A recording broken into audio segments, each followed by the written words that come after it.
Olá, obrigada pela oportunidade de falar aqui para vocês hoje sobre o assunto de introduzir alimentos difíceis de gostar a bebês e crianças. Eu gostaria de começar assim. Vamos imaginar, uma mãe foi para o supermercado, foi lá e comprou um alimento que ela gostaria de apresentar ao seu bebê de 20 meses. Ela compra o alimento, ela volta para casa, ela prepara essa comida, aí ela mistura, né, para que o bebê possa comer e ela tá toda empolgada. E aí o bebê explode, dá um chilique, chora, não. E aí é o fim da história. Imaginem como essa mãe se sente e imaginem também como o bebê está se sentindo. Eu gostaria de falar para vocês hoje sobre a perspectiva tanto da mãe quanto do bebê.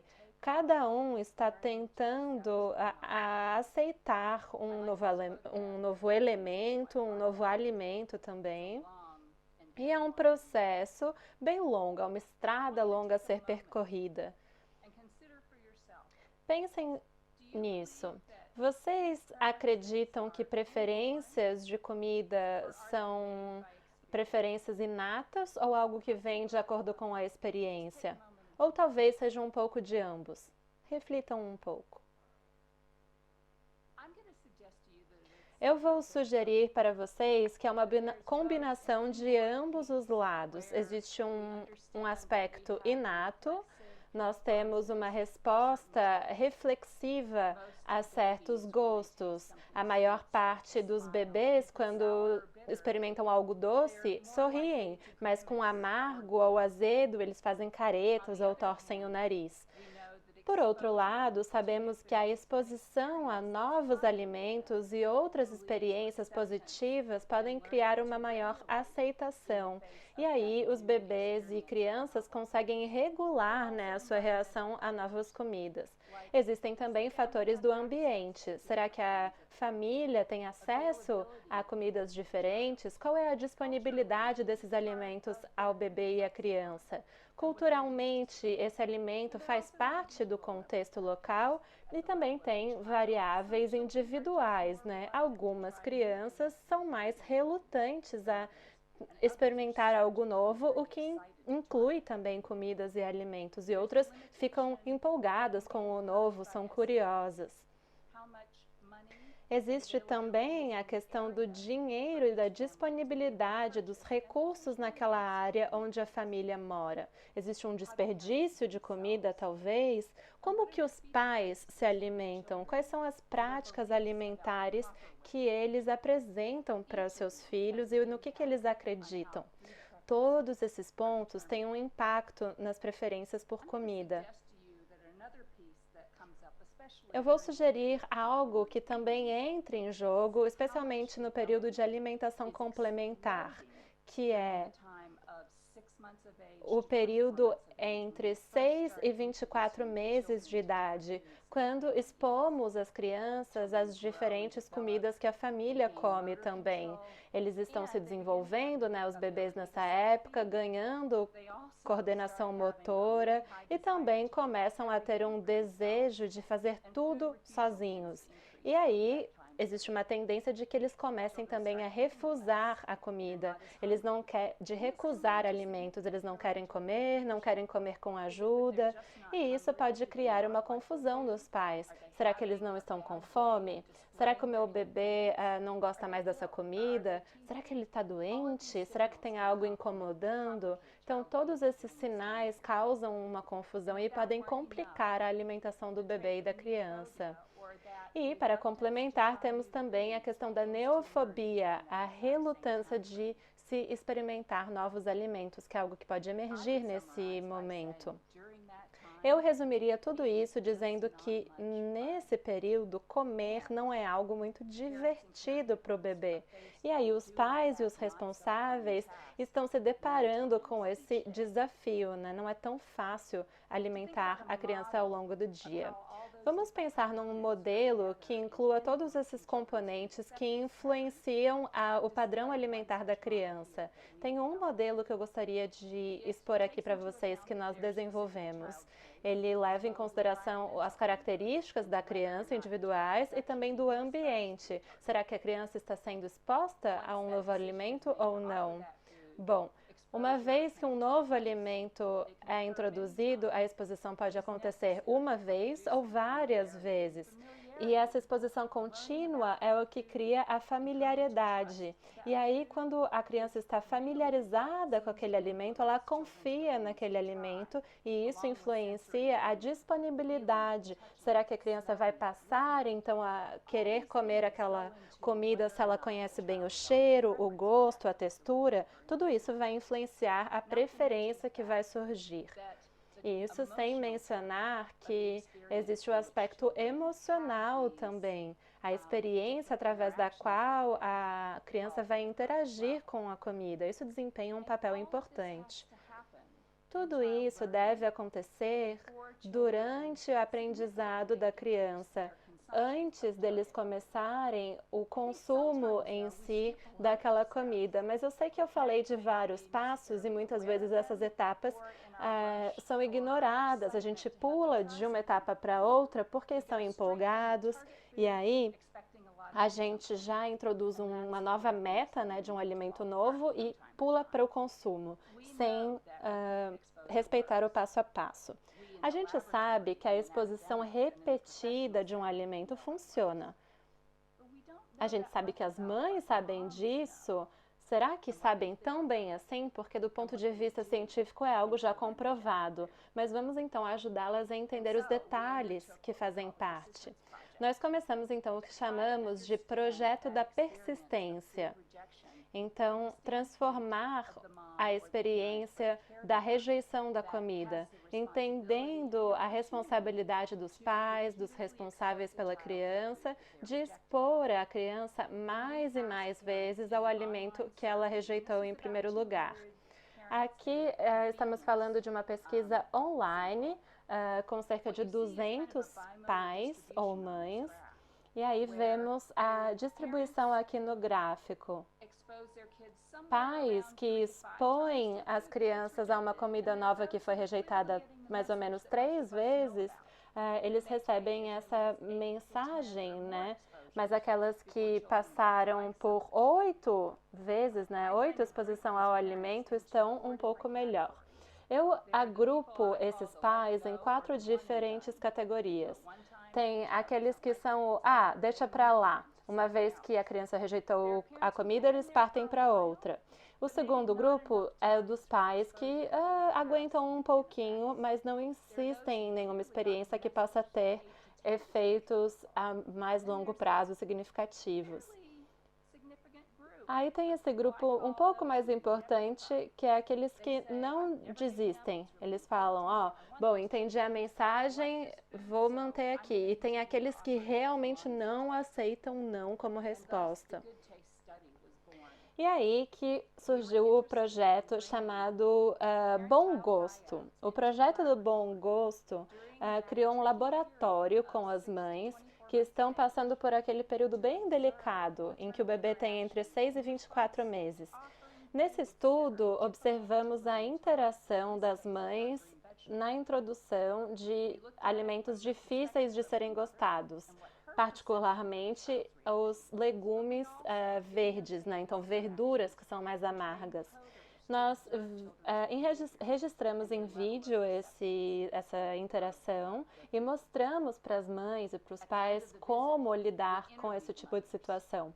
No final da visita, a gente entrevistou as mães e coletamos a experiência delas, como que elas se sentiram, como que elas fariam numa próxima vez, como que elas lidariam com a rejeição das crianças com relação a um alimento agora.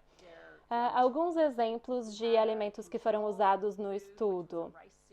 A gente tinha um alimento de controle, que era o cereal de arroz, só para a criança se acostumar.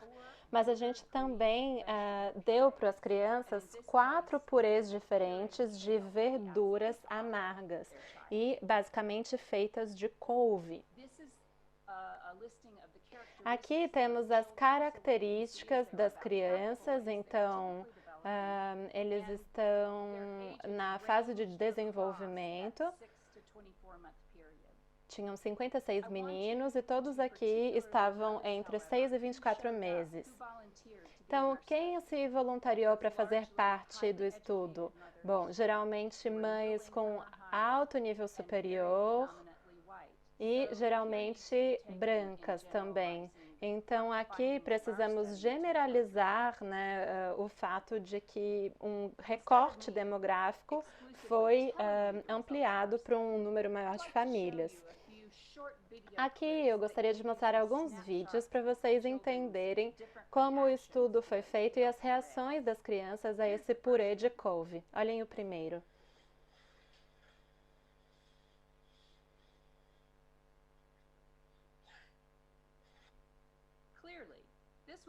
Claramente foi uma boa resposta. Essa criança adorou a comida e comeu todas as porções, toda a colher, ela aceitava e ficava feliz. Vejam a próxima.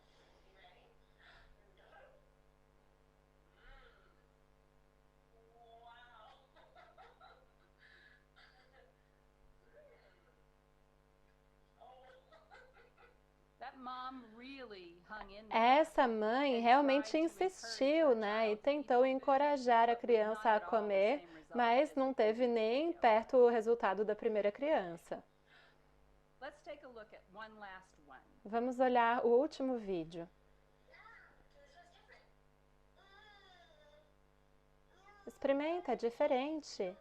Não quero. Não, mas você não conhece esse, é diferente, é novo. Eu não gosto. Você nem experimentou. Eu não gosto. Claramente, essa criança não estava nem disposta a experimentar para descobrir se gostava ou não. Ela já sabia, sem nem mesmo provar, que ela não ia gostar, apesar da tentativa de persuasão da mãe, né, de pelo menos experimentar. A criança falou: eu odeio essa comida, antes mesmo de experimentar. Então, temos exemplos específicos, mas eu gostaria também de compartilhar com vocês todos os outros resultados de mães e crianças que participaram do nosso laboratório. Para crianças de cerca de 6 meses, a comida era algo interessante. Eles aceitavam, né? Os bebês aceitavam experimentar e, respectivamente, se gostavam ou não. Às vezes eles faziam uma careta, como vocês viram na criança do segundo vídeo, mas quando a mãe vinha com uma colher e ia em direção à boca do bebê, o bebê abria a boca e comia de qualquer forma. Era como se, bom, nessa idade você vê comida numa colher e tem o reflexo de abrir a boca e não tem ainda um controle individual da própria reação. Aos 12 meses de idade, a grande maioria aceita a colher com o purê, mas alguns já começam a mostrar rejeição se não gostam da comida. Aos 18 meses, a rejeição passa a ser mais comum e vemos o comportamento de rejeição emergir. Então, elas desviam da colher, elas tiram a colher da frente com a mão ou vocalizam e choram quando não querem. E aí, aos 24 meses, é realmente a rejeição que impera, cada vez mais prevalente esse comportamento de rejeição. Eles ficam mais relutantes de experimentar as verduras escuras. Vamos olhar agora a questão da perspectiva da mãe. Então, as mães, quando diziam que parecia que o bebê tinha gostado, elas estavam mais dispostas a tentar novamente. Elas diziam: bom, a minha criança parece gostar dessa comida, então vou tentar novamente. E aí, isso tem uma correlação com a probabilidade delas reapresentarem essa mesma comida ao bebê.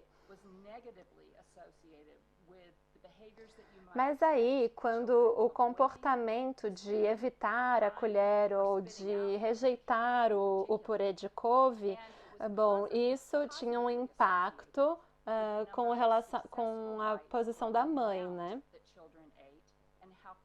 E aí, Quanto mais as mães insistiam em levar a colher com o purê à boca da criança, realmente tinha uma importância. E aí as mães dizem que o mais importante é que a criança coma e que ela goste do alimento. E aí nós falamos com as mães depois desse estudo, desse experimento, para perguntar para elas o que vocês sabem sobre exposição repetida. E todas responderam: não, a gente sabe, precisamos encorajar a criança a gostar dessa comida e isso acontece através de muitas e muitas tentativas. Mas elas não colocam na prática isso. Né? Geralmente elas dizem, se a criança não gosta da comida, elas dão uma pausa, ou então elas preparam esse mesmo alimento de um jeito diferente. Ou elas dizem acreditar que as papilas gustativas mudam, evoluem ao longo da vida. Nós ouvimos muito isso, surpreendentemente. Elas acham que o gosto muda ao longo da vida e que por isso um dia a criança vai acordar e gostar desse alimento ou dessa comida por causa da mudança nas papilas. Bom, eu não vejo nenhuma prova científica para essa mudança na percepção do gosto. Algumas mães disseram, como a gente encontrou em nossa pesquisa, que elas não têm tempo. Se a minha criança não gosta de primeira desse alimento, eu parto para uma outra alternativa de comida. Poucas mães dizem, bom, essa comida é importante para mim, é um alimento importante na minha família, e aí eu não vou aceitar não como resposta. É bem raro, na verdade, ouvir isso e é algo que varia de indivíduo para indivíduo. As prioridades das mães são que a criança tenha uma boa experiência, uma experiência feliz com a alimentação, mas eu preciso dizer que até 24 meses de idade, a alimentação não é muito feliz para as crianças. Mas ver o seu bebê feliz é algo importante para uma mãe. Elas também dizem que é importante que a criança se alimente o suficiente e que tenha uma boa nutrição, né? Que os alimentos sejam corretos e balanceados. Essas são as prioridades. É interessante também, perguntamos para as mães como elas se sentem quando a criança rejeita uma comida. E elas disseram que, bom, é um fator da vida. A grande maioria fica indiferente a isso. Algumas disseram, bom, às vezes é engraçado. E no outro lado do espectro, algumas dizem, bom, eu fiquei frustrada, fiquei triste. Mas a grande maioria diz, bom, é assim e eu estou otimista de que algo pode mudar, então vou continuar tentando introduzir esse alimento. Então é algo que nos deu esperança, né, de ver que na verdade nem todas mudam de ideia e partem para outro alimento. Quais são as coisas que precisamos considerar para ajudar as mães a traduzir essas evidências científicas e colocar em prática métodos viáveis que podem funcionar em casa? Bom, a primeira recomendação é: o que significa ser responsiva quando a criança não gosta da comida? O que podemos fazer como mães? Ignorar e continuar dando a comida? Especialmente quando o bebê tem poucos meses e que estão disponíveis já para aceitar a próxima colher? Será que a gente distrai a criança? Tira a comida que eles não gostaram e coloca um outro alimento? Bom, o que sabemos da literatura científica sobre desenvolvimento da criança é que, pelo menos em termos de autorregulação, autocontrole das emoções, as crianças que têm 18 meses de idade e que têm mães que tentam sempre ajudar as emoções, melhorar as coisas quando há uma frustração.